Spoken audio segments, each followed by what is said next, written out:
What up, Space Fam? Goes in here from Anime Uproar, and I got a crazy chapter to discuss this week. We got One Piece peak hype with the Straw Hat CP0 team up against the Seraphims, not to mention the return of Shanks in epic fashion, and much more, so make sure to stay tuned for this monumental chapter. Channel Pirate King within, and smash that like button until you see fireworks if you like these weekly One Piece reviews and want to keep them coming. Make this the video you join the Knock if you haven't already by subscribing and hitting that notification bell to turn on all notifications, or you will miss future One Piece videos and updates.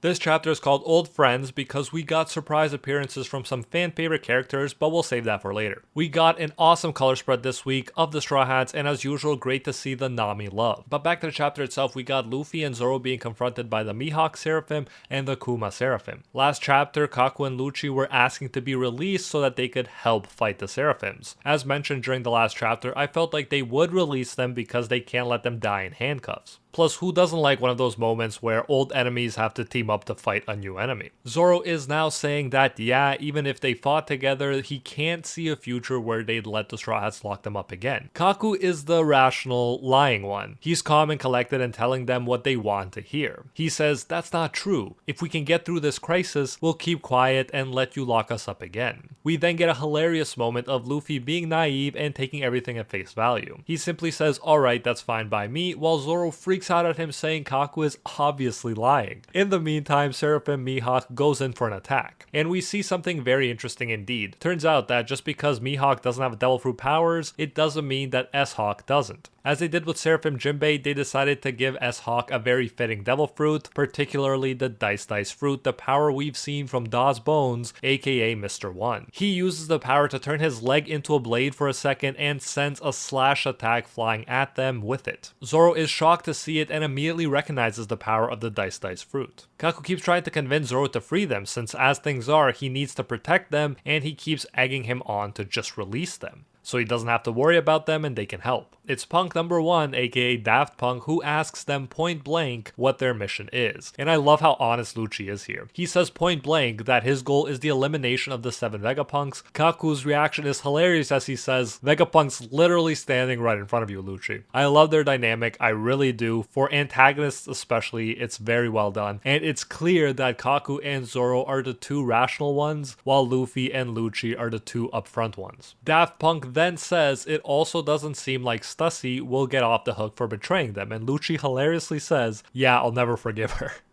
Kaku freaks out again, asking him, are you even trying to save yourself? I genuinely really enjoyed the comedic aspect of this back and forth. Oda did a great job with it, I must say. Then Zoro hears Nami's scream. He points out that the 4 of them, meaning the 4 Seraphims, are on a rampage, and he wonders how many people they gotta protect now aside from the 7 Vegapunks. Luffy makes the executive decision, but rationalizes it in the best and most hilarious way. He tells Daft Punk, who he calls Helmet, to give him the handcuffs. Daft Punk does so and tells them to protect the Stella. Luffy tells Kaku and Lucci to their face, after we stop these 4 Seraphims, since you can't beat me, you won't go after my friends or the Vegapunks, got it? I think it's the worst thing he could have said to antagonize Lucci. Zoro even tells him not to provoke them like that. And angry Lucci says, as you wish, because he wants to kill Luffy first anyways, so he'll only turn on his friends after Luffy is out of the picture. A shocked Zoro tells Luffy to obviously not let Lucci join after he said that, but of course Luffy does free them, just in time for them to dodge a giant Ursus shock attack that destroys the building itself. So as you guys know by now, I wanted to see Zoro go one-on-one against Seraphim Mihawk desperately. But here we have Lucci and Luffy versus S-Bear, and Zoro and Kaku versus S-Hawk. However, they are not going all out. Luffy is even using Gear 4 rather than Gear 5. Now, I'm not personally sure if it's just to conserve energy because it's not necessary, or if Luffy just doesn't have energy right now to maintain Gear 5 for long. Anyways, Luffy and Lucci launch a combined attack that sends S-Bear flying, while Zoro and Kaku do the same with S-Hawk. It definitely looks like they have the upper hand for now, even if they aren't going all out. It'll be interesting to see what happens and if we do switch to one-on-one at some point, especially considering there are 2 other Seraphims to deal with. Then we jump to the research facility and we finally figure out what happened to the Stella Vegapunk. There are CP agents inside of here as well, some haven't had a decent meal for 2 months. It turns out this is where all those disappearing agents ended up. And of course, chances are that the one responsible is the one messing things up from the inside. They were attacked by sea Beast's weapons, and they thought it was because of Vegapunk, but now that Vegapunk is there in prison with them, and even beat up and bleeding, they apologize. Vegapunk says outright that he had no idea something like this was happening. So that's one mystery solved, even if we don't know the bigger mystery of who is responsible yet. And again, this really feels like a One Piece inspired Among Us game, and I can't wait to find out who the imposter is. And I'm hoping it's a good Scooby-Doo-esque shock, someone we know of, rather than someone completely random. We quickly get a scene letting us know that Navy Branch G9 has set sail for Egghead, and that over 100 ships of all sizes are coming. As if this wasn't enough going on, we then jump to a certain island in the New World, specifically to a bar at a small port. It's interesting, Oda purposely recreates a familiar scene for us. It's a Viking kid, but he's exactly like Luffy was when Shanks first visited him. He wants a pirate, spoiler, it's Shanks again, to take him along.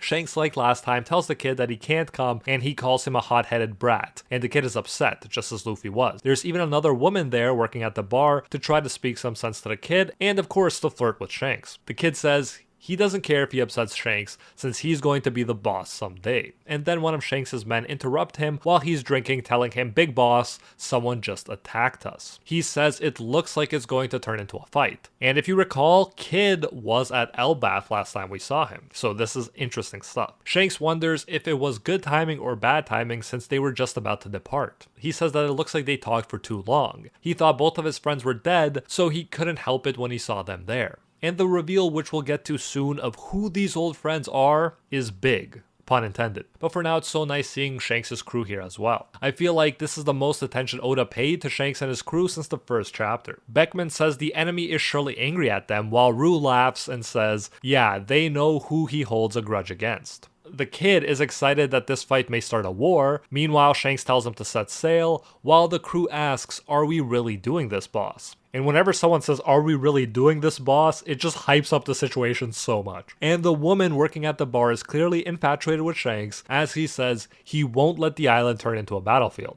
The funny thing is, the woman doesn't even think to herself, wow, what a brave man, or wow, what a dependable man, but rather just thinks, wow, what a handsome man. Then it's revealed who the old friends were when Shanks asks Dory and Broggy to lend a hand. Of course, they agree. And as they are revealed, we also get the clarification that this is in fact the country of Proud Warriors Elbaf, and since Elbaf and Shanks have been hyped up for so long, this is indeed big, even without the epic Dory and Broggy reveal. I hope we see some action here, but Shanks as usual wants to avoid fighting if possible. He tells him to give Captain Kidd a message. Do you really want to fight me now, or will you leave your road poneglyphs behind and disappear? Choose wisely. End quote. If Kid answers right, we might get to see red hair versus red hair, and maybe even see a bit of what Shanks is capable of in an actual fight. We then jump to Kid, and it's looking good for those of us who want to battle. He looks at his missing arm, which is now a mecha arm, and says back then we couldn't even get a glimpse of Big Boss Redhair. Of course, meaning Shanks. They were beaten to a pulp with no chance of fighting back. And Kid even lost his arm, it's pointed out. Killer tells him this time he might not just lose an arm, but his life. The stakes are high and the situation is hype. Keep in mind, the guy just came from a victory over a Yonko. Granted, it was with Law's help, but still he's probably feeling pretty confident, even though I don't see him holding a candle to Shanks. In all honesty. He's hot-headed though, and he wants revenge for his arm, so it will still probably happen. We got Law versus Blackbeard, Luffy versus the world government, and now Kid versus Shanks. This is so crazy right now, man, and I love it. We are so lucky to be able to experience One Piece right now. We then jump to Shanks and people fangirling over him. They even say they wanted to pay tribute to him, but he says they don't have that kind of system, implying that Shanks doesn't collect money in exchange for protecting his territories. It's awesome that people still want to pay though. Oda continues to build up Shanks and his likability. We then get to see Kid's clearly worried but determined face as he laughs in front of his crew and says he'll only lose his life if he loses the battle, right? Implying that he's not planning on losing, which is also a hype thing to say. Like, I want to give credit to Kid. Shanks, obviously no one can compare to him, but Kid in his own right is a very cool character and deserves respect. Shanks, in contrast to the worried Kid, looks calm and he's about to face the supernova. The narrative narrator even seems to spoil that a fight will indeed happen, as he says fiery warriors are about to clash. So much hype, and as expected, Oda gave us some great stuff to hold us over since there will be a break next week. Now, if you want to know exactly how strong Shanks is and learn everything there is to know about the character so far, you won't want to miss my Shanks is way stronger than you think video. Link on screen now and in the description. It's an hour-long video that will definitely hype you up for the next chapter.